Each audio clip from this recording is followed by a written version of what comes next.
3 signs you're at the final stage before a breakthrough. There's a moment in every transformation where the darkness feels thicker than it ever has, not because you're lost, but because you're close.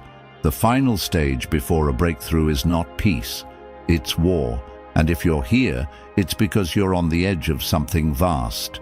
But first, it will try to break you. 1.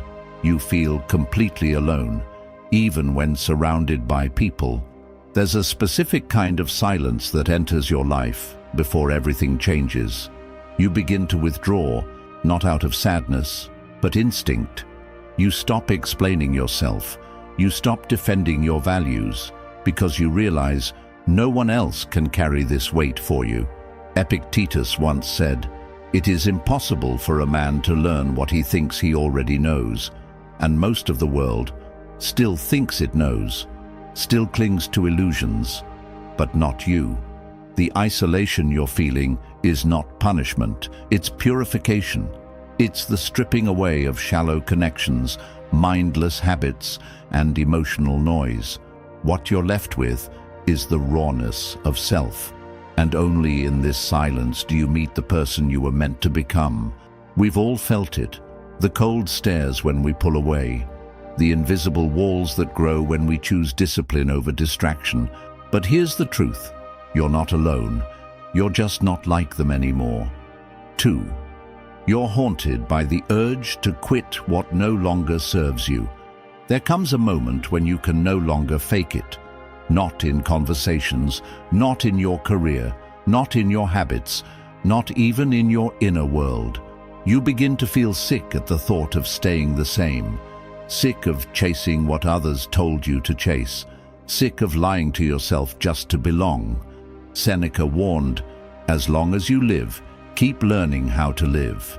That means shedding what once felt safe, but now feels suffocating. The pain you're feeling is not confusion, it's clarity. You're not lost, you're shedding your skin, but the world won't understand this process. They'll tell you you're being reckless. They'll say, "You've changed." Good. That means it's working. Growth is the most terrifying form of rebellion because it forces you to abandon identities you've outgrown and walk into a future no one can predict. But here's what we forget. A cage is still a cage, even if it's comfortable. And if you're starting to claw at the walls, it means your spirit is still alive. 3. Destructive emotions begin to lose their power over you. The final sign is subtle, but it is the most powerful. You no longer react the way you used to. Anger visits you, but doesn't stay. Fear knocks, but finds the door locked. Sadness rises, but you watch it pass like clouds over a silent mountain. Marcus Aurelius wrote, "You have power over your mind, not outside events. Realize this, and you will find strength." And that is what you're finding. You begin to see the storm from above.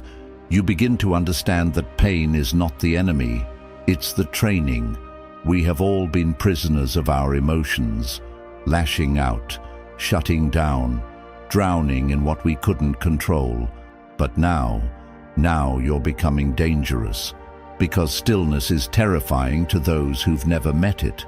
Because a man who doesn't beg for validation can never be controlled.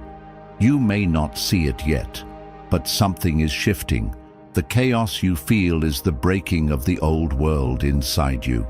It's the resistance before the birth, the noise before the silence, the fire before the light. So if you're exhausted, if you feel the weight of walking alone, if you've started saying no without guilt, and if your inner storms are growing quiet, then hear me clearly. You are not at the end. You are at the threshold. Don't turn back. Not now. Not when you've come this far. Let them call you cold. Let them call you distant.